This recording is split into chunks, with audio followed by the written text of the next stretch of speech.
And for me, best video game villain would be Vaas from Far Cry 3 because maybe I have a bias towards pirates, but he's the most ruthless, savage villain I've ever seen in a video game. So he takes the cake. In terms of his character, right, he's also like a very, the way he's portrayed is like so diverse from other villains. Like he has this thing where he talks to himself. He's like a bit insane.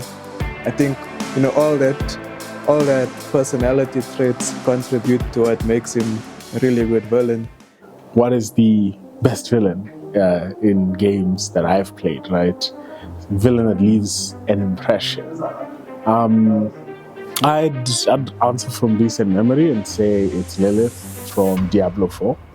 And the reason for that is because she's a demon, right? She is a demon in her nature, and she's also half of the mother of all human beings that exist in that world.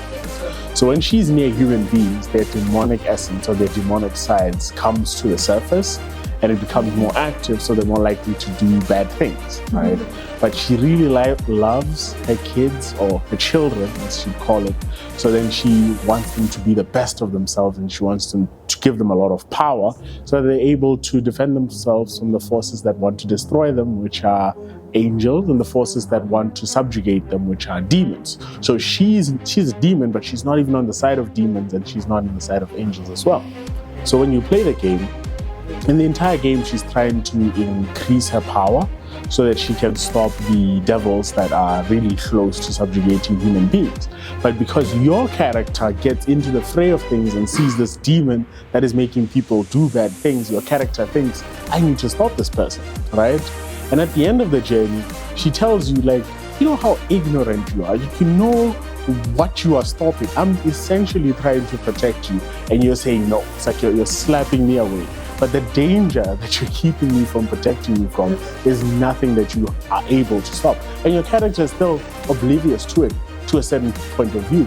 And as the player, you are like, wait, no, I want to help Lilith. I don't want to kill Lilith. What is my character doing?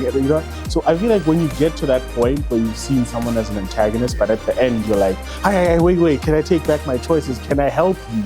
That's a good villain. Andrew Ryan from BioShock. So Andrew Ryan is the main antagonist in the first BioShock game. He is the creator of the city called Rapture that is underneath the sea. And the reason why I really like this character because of his unique character, right? As you're playing around the game, Rapture, discovering what the game is about, you find all of these like audio recordings and scriptures in the game that sort of like describe what kind of character Ryan is and how he sort of wants to build this utopian society where everyone is good and righteous, right? And how that sort of dissolves into chaos, and all of that dwells well into how the world is and how the enemies that you face and everything just is constructed in that world, right? And as you're going through the game, you start unpiecing everything layer by layer, and you start realizing from just the story perspective of the game and how everything is told, how Ryan sounds and how he commands everything and how he wants his people to sort of like behave.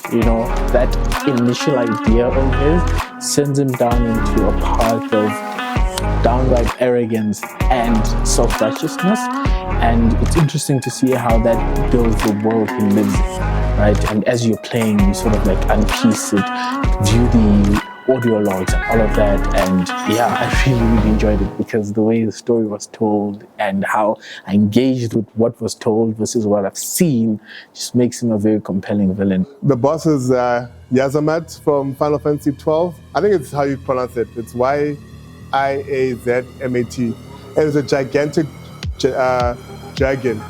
It's not like it's like a side boss, but that dude had like 50 million health or something, and it took me, I actually lost the first time. I think it took me 12, maybe 16 hours of fighting him, and I lost. Then I came back, but the second time I think I looked for like a guide online, and I managed to do it in 12 hours. So the second time was shorter, but that was still 12 human hours of me like. So in all, that's part of 20. What? I think about 28 hours trying to beat one boss. So that was a very effective big boss that it was pretty cool. It was very dope beating him. I forgot what even got for beating him. But it's like a very, nice memory of the weekend that I spent trying to beat this guy. My favorite villain is the Yoha Institute in Nier Automata.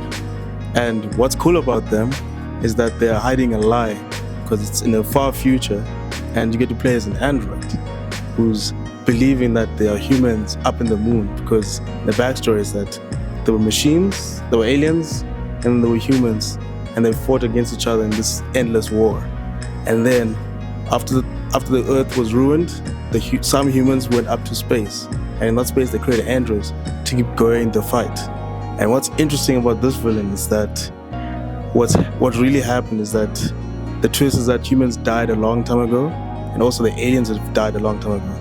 And these androids and these machines are still fighting an endless war with no victor at hand. No one can actually win this fight because that's how it's made. And the lie is that with these androids, when you find the truth, they get hunted down and they get killed by this institute where they thought they were the good guys. And the whole journey of that story is for you to discover that they're fighting for nothing. And the only way is to break the cycle is to move on, and that's the challenge, that's the truth as a player that you try to get through like the backstory. You start to see that these machines that are supposed to be the bad guys have their own culture, but in this canon is that they're actually copying human culture to check if this is gonna work, and they are derived from different philosophers. There's an android there that's called Pascal, and who in the philosophy of Pascal it's the, what's it called? You created a Pascal's wager where the wager is this: you should believe in God, because not believing in God, means if you don't believe in God, you will go to hell. But if you do believe in God, you won't go to hell.